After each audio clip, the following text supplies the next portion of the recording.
Anatsui was born 1944, he is a Ghanaian sculptor active for much of his career in Nigeria.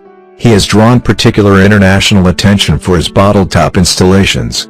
These installations consist of thousands of aluminum pieces sourced from alcohol recycling stations and sewn together with copper wire, which are then transformed into metallic cloth-like wall sculptures.